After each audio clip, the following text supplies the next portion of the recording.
Welcome to Some Stutter Luh. Newfoundland and Labrador's first podcast. It's about communicating differently. I'm Paul. I'm Laura. I'm Greg. I'm a person who stutters. How's that? Yeah, that's good. On today's episode, Greg has a conversation with David Luh. And David Luh is a young man who is a person who stutters. David has stuttered most of his life, and David now is entering his first year as a medical student, and this is quite the accomplishment for a person who stutters. So, but he also sort of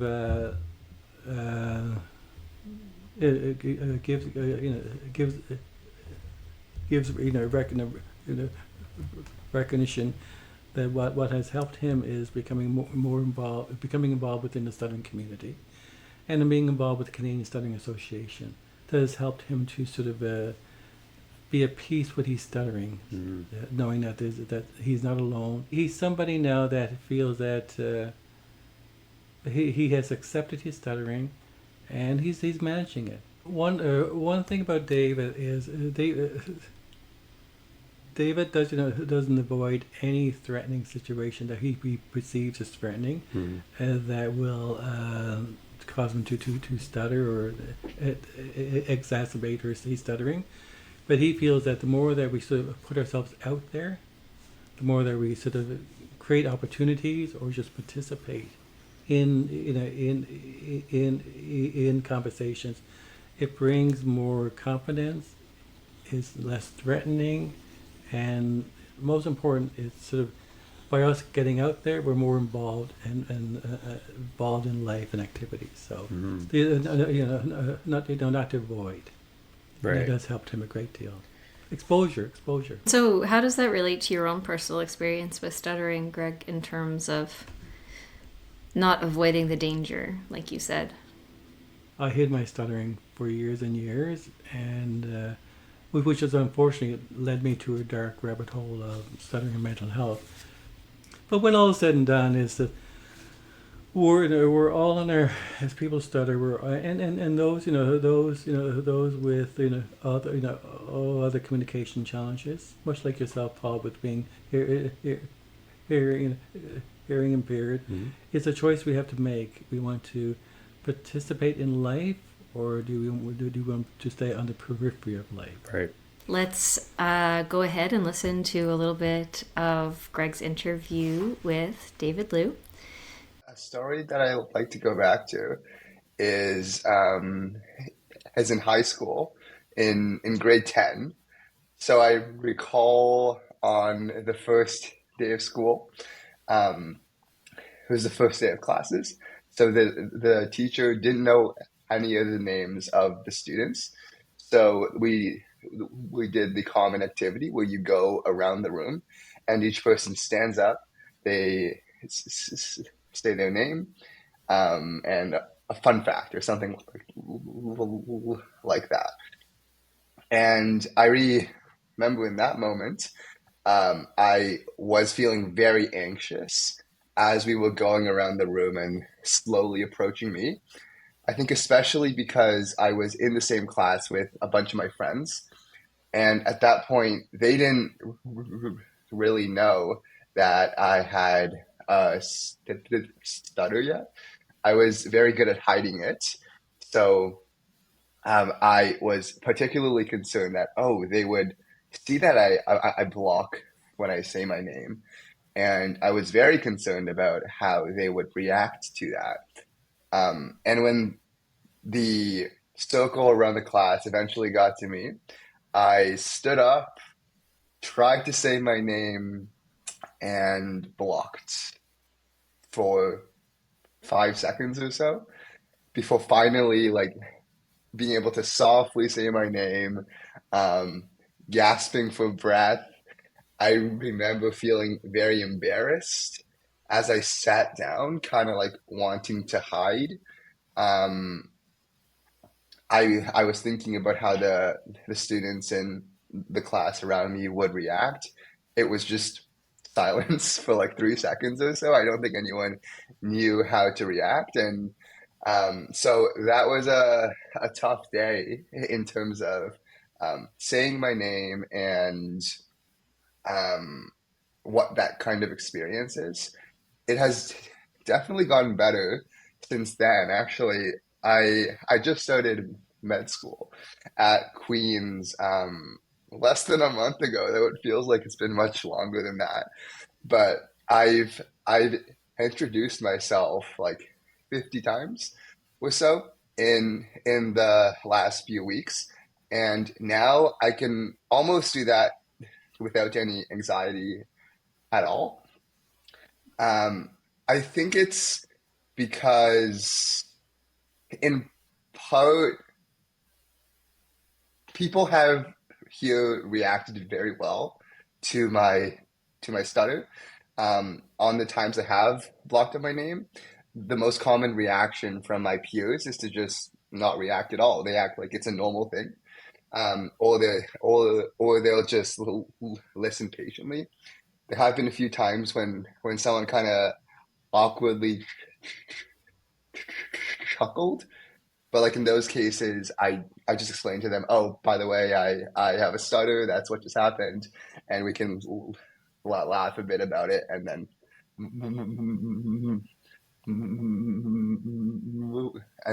move on.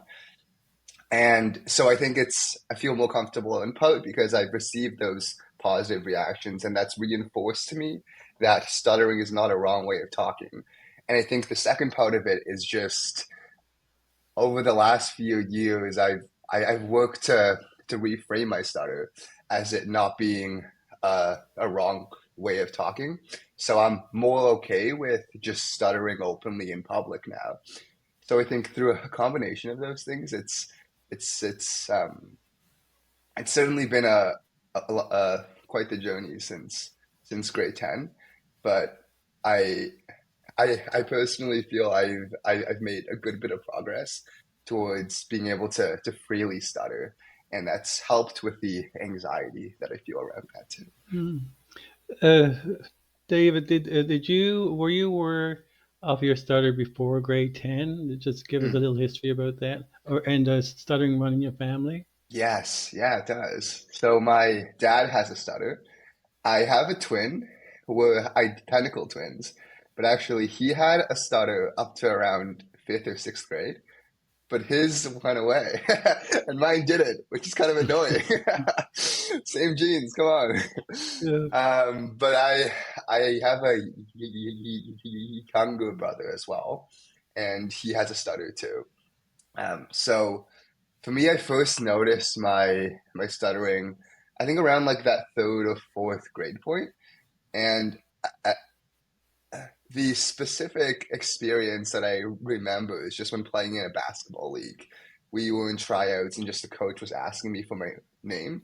And even then I noticed that like it was a bit hard to say the sound D. And at that point I had had no previous stuttering experience. So I wasn't feeling any anxiety about saying my name or any tension, I think, in my jaw and mouth. But I noticed I still did have a hard time saying that sound. So I just mentioned that to go on a bit of a side point to say that I think stuttering is potentially made worse if you're feeling anxious, but there's definitely some component of stuttering that's hardwired as well. But going back to like around that fourth grade point, I noticed I had some trouble saying my name, but my stutter didn't affect me too much from like from grade three to grade eight.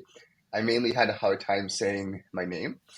And because I was kind of sticking with the same class, the same group of students, and kind of same teachers throughout like grade three to eight, I found that I didn't have to say my name too much.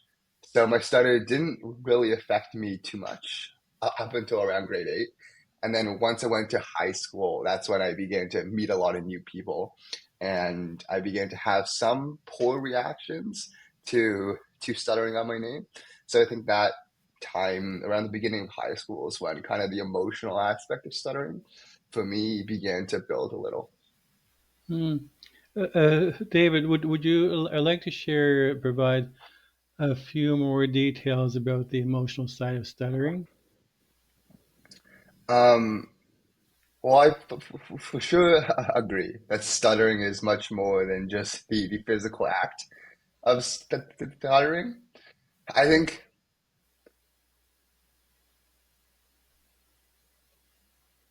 I think it's possible for the emotional component of stuttering to become less and less powerful, to have less and less of an impact on your life. Because the anxiety and embarrassment around stuttering is very powerful because most people don't know what stuttering is still. So I think I think every person who stutters at some point at least has had a negative reaction from someone else. Like the question, did you forget your name? So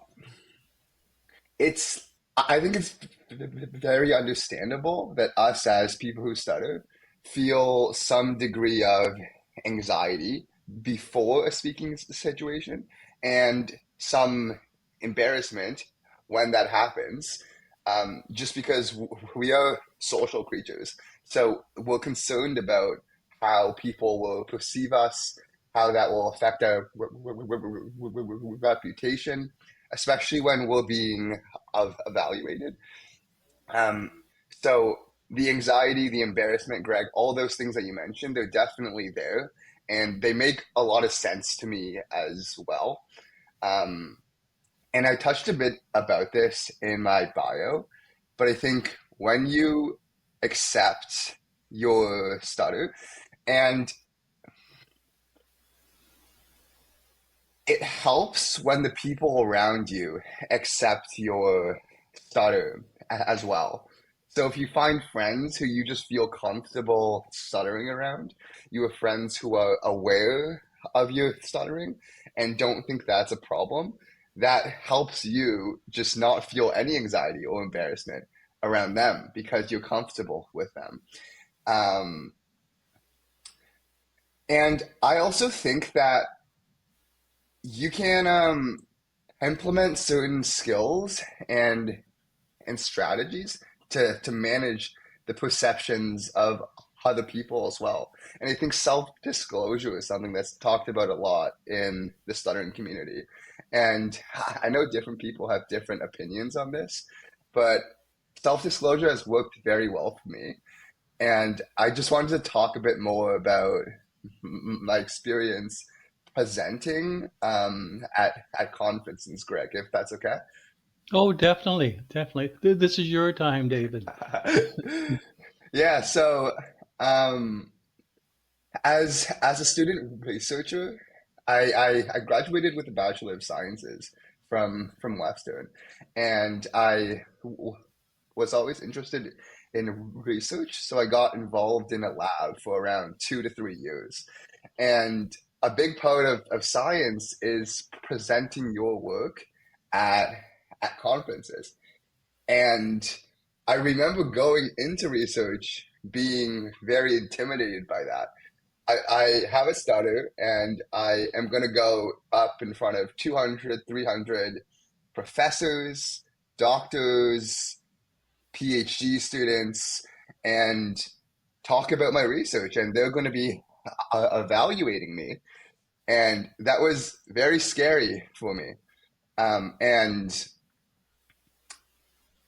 I just remember at my very first conference, I just went to watch, and I remember seeing the presenters on stage speaking so confidently, and wishing and like hoping that I would be able to kind of do that too. Like I thought that was amazing, and I wanted to have the courage to do that as well. Um, and I did have that chance around a year after that. And I had been going to speech therapy at this time. So something I had worked on with my speech therapist is practicing that presentation that I was going to do. I had a very good speech therapist in that she really took into account what I wanted and needed from speech therapy and brought that into our speech therapy sessions. So I mentioned that I had a presentation coming up. I was a bit concerned about this. I wanted to practice the targets I learned, and I want to practice my self-disclosure as well. And so she recruited some speech language pathology graduate students who she works with, and she set up a mock presentation for me where I could practice my targets, practice that self-disclosure, and she would be able to give me immediate feedback and for us to talk about that. And I found that very helpful. Um, but to get back to the point on disclosure, I found that me disclosing my stutter at the beginning of a presentation came off very well to my audience. So, for instance, at a more recent conference, it was a 3 minute style pitch. So I think I disclosed my stutter as something like, "Hi, I'm David. By the way, I have a stutter." So I find this time limit incredibly annoying. And that got a laugh. It put people at ease. It put me at ease because now people were aware that I have a stutter. And my opinion is that I don't think people are intentionally trying to be insensitive towards people who stutter. There are always bad apples, but I think for the most part, people are reasonable and kind. So for me, I found that when people don't know what's going on, like they don't know why I'm talking like this, they get that confused look. They like squint a little, like what's going on? And I find that reaction quite uncomfortable. But I found that when people are aware I have a stutter, and then I do block or I do repeat certain sounds, people are very comfortable with that. And just in general, my stutter has been received very positively at conferences. In fact, some graduate students and professors have come up to me afterwards and said like that they like appreciate that I gave a great presentation with the stutter and that they thought it was brave. Um, all this to say, although with stuttering, there is a lot of anxiety associated with that, and I think the anxiety primarily comes with not being sure how people will react. I think that anxiety can be reduced through strategies like self-disclosure. I think that can help manage the reactions of other people and just being more comfortable speaking in front of people and surrounding yourself with the right people as well. But I Mm, definitely agree that there is a big component of stuttering that is more than just the physical act of stuttering that affects mm, us all quite deeply. definitely, definitely. What's your thoughts now about after being exposed to the stuttering community, having speech therapy? Share, try to distinguish between fluency and management of stuttering. Oh, What that's a is great more question. comfortable? Oh, that's a great question, Greg. Yeah, so for me in speech therapy, it was a combination approach. My speech language pathologist did teach me targets to try and improve fluency. For instance, going soft on the plosives, for the vowels slowly building up. So like for apple, I like kind of slowly went into that, excuse me. And that helped with fluency. And my speech therapist did focus a lot on the emotional side of stuttering as well and managing my stutter. So something my speech therapist said to me actually is she asked me, what do you need to do to feel 80% satisfied in this speaking situation? So sometimes that will mean I use more targets and I need to achieve a certain degree of fluency to feel 80% satisfied. But in some instances, I don't need to use any targets at all because I feel perfectly comfortable stuttering without use of targets in a different speaking situation. So she really emphasized the managing the stutter piece rather than needing to achieve fluency. And something I've noticed in myself actually is although I had a moderate amount of success with the targets, I found them quite helpful actually. After around 3 to 6 months, I found myself not really using my targets anymore because there weren't any situations in my life where I needed to improve my fluency beyond how it is at the baseline to feel satisfied in my communication. So I think I really do like the approach of managing your stutter rather than thinking that managing your stutter equates to fluency because um, you might not need any extra fluency to feel reasonably at peace with your stutter. And I think that might change at some points in my life. For instance, in third year in med school, um, I start clerkship. So what that means is I do a month rotating around different specialties. And at clerkship, when I'll have to do things like introducing the patient and and presenting the case to the entire team of doctors, I'll be asked questions by the surgeon in the operating room. And in these situations, I might feel that I want more fluency, so I think I there's a chance I begin to practice my fluency targets again and bring those back into my life when that part of my life starts. Um, but right now, I feel quite comfortable with not using fluency targets at all. So I think the goal should not be necessarily to change fluency. It's to do kind of what you need to do to manage your stutter and be at peace with that. For some people, that might be fluency, though fluency is hard to obtain. And I know that for a lot of people who stutter, fluency does not work that well. And I think that's why for managing stuttering, what has now become the gold standard approach is like acceptance of stuttering. And for some people, it's probably a combination of the two as well, acceptance and fluency. Because I know you don't like fluency, Greg. You called it the F word, right?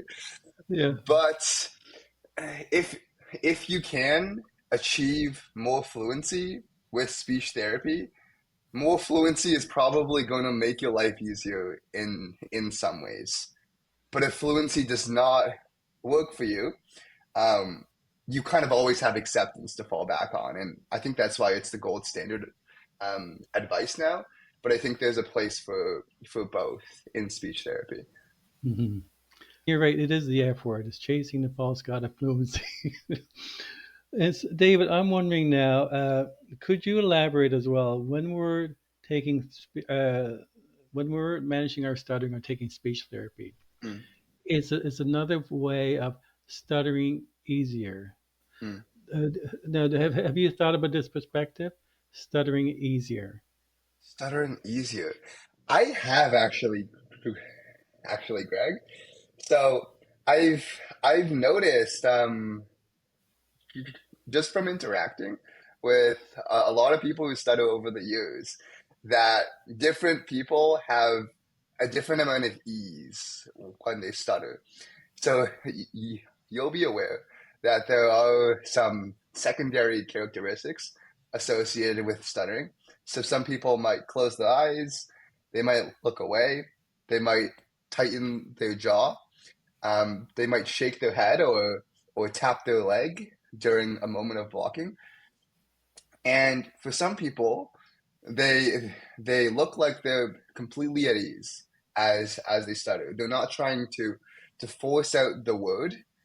They're just allowing their speech to come. And if they repeat a sound a few times, so be it. If they block, they'll not force out the word, they'll just pause for a bit until the word comes out. And that's what comes to mind immediately, Greg, when you say stutter easily or stuttering with ease. And in my opinion, what that's associated with is your comfort with stuttering openly. I think the more comfortable you become, the less pressure you feel to hide that stutter. So maybe you'll be okay with blocking for a second longer and thus not feel the need to push out that word and just to let the word come out. And with the repetitions, just allowing yourself to say the sound a few times, because there's nothing wrong with that, with our way of communicating. It's just a different way of communicating, but it's perfectly acceptable. So why put in all that effort to modulate the way we talk, but just let our voice and our sounds come out as they do. So ease is definitely a goal I'm working towards now. And I think when you can maintain eye contact and just maintain that ease while speech, even during a moment of stuttering, I think it's a great goal to work towards. Hmm. Do you think speech therapy is similar to covert stuttering in terms of we may be masking our stuttering? Wow. Wow. Well, there's definitely some degree of overlap in the thought process behind the two, right? Because when you mask your stutter, you're telling yourself, not explicitly, but like subconsciously, that your stuttering is something you need to hide, that it's something that is abnormal, and that you don't want people to see it. That's why you'll use techniques like you'll exchange words, you'll trade one word for the other, or you'll talk in circles just to avoid saying this one word, right? And with speech therapy, I think you could argue that the same mentality is there. That because your stuttering is abnormal, it's something that needs to be fixed. It again gives you that same message that your stuttering is something that you have to hide. So I think there is, I definitely see, Greg, what you mean by that. Um,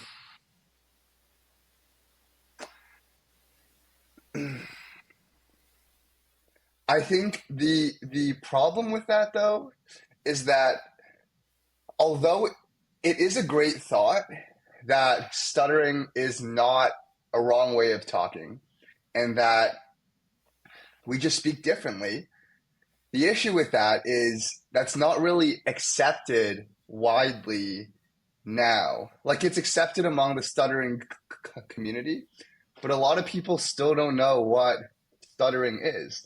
So the truth of it is that when you stutter, it does make your life a lot tougher because some people don't know how to react. If you have a supervisor, they might have a certain impression of you that you're not as competent or that you're just very anxious in this situation.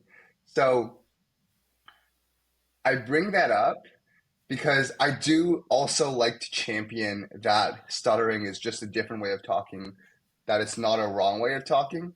But at the same time, I still do try and be more fluent in certain cases, like when I'm being evaluated by my preceptors. So the person who I shadow in the operating room or the clinic, when I'm being evaluated by them, I still do feel a certain degree of pressure to speak fluently because the reality is that there are some stereotypes associated with stuttering. Um, so I don't think the burden has to be on the person who stutters to be that complete champion for for diversity. How I distinguish between covert stuttering, like as masking, Mm. all these window dressings behavior, smoke and mirrors behavior, versus the speech therapy as a form of masking, the word authenticity comes to mind. Hmm. That makes sense to me. I love that. I think viewing it in terms of authenticity, it it rings true to me. David, let's talk about your career choice as a medical student, a medical.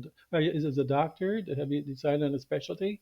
Oh, it's a good question. So I'm thinking that I I want to be a surgeon now. So I'm thinking orthopedic surgery. So the bones, urology. So like the kidneys and the organs in the pelvic region. And I'm thinking ear, nose, and throat surgery as well. But who knows? That might change. It's very common Mhm. for med students to change their mind. It's so challenging with career choices because some people who study avoid in any careers that require a lot of talking, but you're plunging right into it. So Hmm. I applaud you for that and congratulations. So do you want to share with our listeners what was the process of going for the interviews and things like that? Were you Oh, questioned about your stuttering? yeah. Well, that's a great question, Greg. Um, well, I didn't try and hide my stutter at all. During the interview for med school, um, there are two parts. For me, there was one part where I gave my answers to a computer first. So they flashed on a screen. I said my answer, and then they reviewed it afterwards.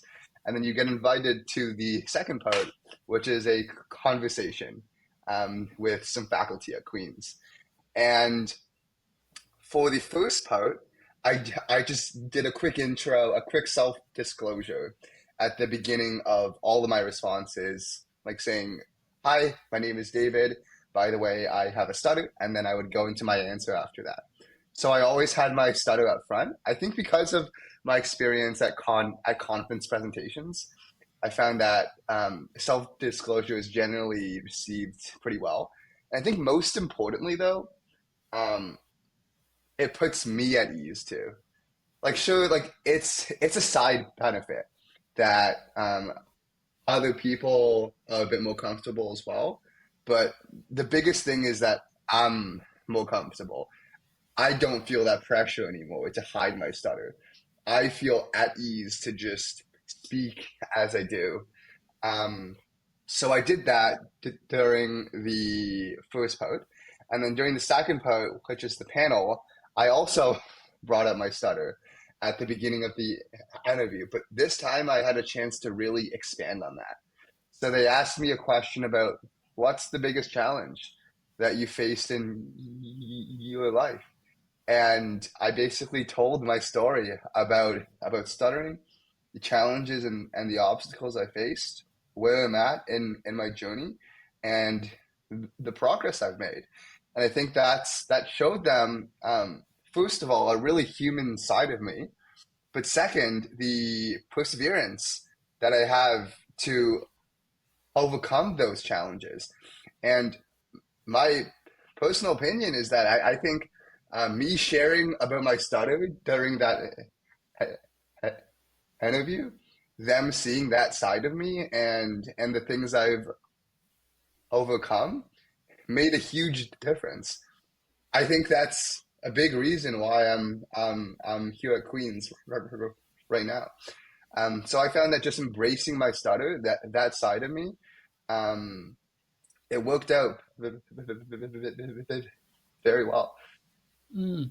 So David, did your did these interviewers or Mm. express any concern, anything outright concerns about your stutter They did with not. this career? Great, great. Well, that's good to hear. Mm. So now, do you have any advice for our listeners that stutter about choosing, embracing career choices that require a lot of communication? Any Man. any pearls of wisdom? Oh, that's a good question. I think the toughest part of it, like for me, it was it was never really an option to not go into medicine. Um, I knew that it would come with its own challenges. Even now, in 3 weeks into med school, we practice interviews with standardized patients, and we take the histories, and we're being evaluated as we do it. And that first time, my stutter was flaring up. It was a challenge to take that patient interview. I didn't feel too good about that afterwards. Um, and I knew that there would be many challenges associated with having a stutter in medical school. But, and I think with interviewing patients, that's something that um, I will get more comfortable with time. Actually, in the last week, I already felt much more comfortable. I tried disclosing my stutter in that first patient encounter, and I didn't quite like how that felt. So this last week, I tried not disclosing my stutter to the patients who I was talking to, and I actually felt a bit better doing that instead. So I think although stuttering comes with challenges, especially when pursuing a career with a lot of communication. A lot of it is trial and error as well. Like although it's tough at certain times, and I know that it will be tough at times in the future as well, like when starting clerkship for the first time. I imagine that's going to be a serious challenge. I do still have the confidence, though, that I will be able to navigate that, and I think that will mostly just come with practice. If I get enough encounters with patients, I'll find the best way to disclose my stutter. I'll find the best way to help patients feel at ease, to help me feel at ease, to help me not feel exhausted after a speaking situation. I am confident that I will be able to navigate that, and hopefully with grace as well. And I think in part that comes from um, being able to navigate similar challenges with stuttering in the past. My first presentation at a conference didn't go so well. I didn't disclose my stutter. My stutter was flaring. I could tell that people in the audience were kind of confused and a bit uncomfortable. That didn't go that well, and I felt super exhausted afterwards and didn't feel that good about my speech. But then I gave 5 or 6 conference presentations afterwards, and I got much better at that. I've learned to disclose my stutter with humor, for instance, and the amount of anxiety I feel before the presentation and during the presentation has dramatically dropped as well. So I think the same thing will happen with the different set of challenges that I'll face as a training physician and eventually attending physician as well in relation to stuttering. And I think that most people who stutter will be able to do that too. Um, and I just think if you don't choose the career you want because of your stutter, I think you're going to regret that. I think people are more resilient than they think. And that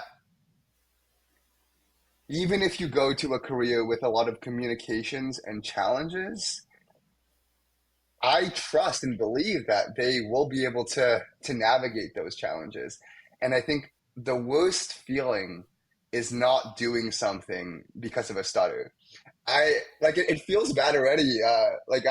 This happened like 1 or 2 times to me during my life where we were going around the room to introduce ourselves, and I left to go use the washroom to avoid introducing myself, right? And like that already felt bad for like not doing for not introducing myself and avoiding that because of my stutter, but avoiding your avoiding the career that you want to do and that calls to you because of your stutter, I imagine will feel infinitely times worse. So I think you just have to do and choose the career you want, even if it'll be very challenging. Because I think chances are you'll find a way to navigate those challenges. There'll definitely be ups and downs and times when you wish you didn't choose the career because it's just very tough in that moment. But I think it's still the right choice.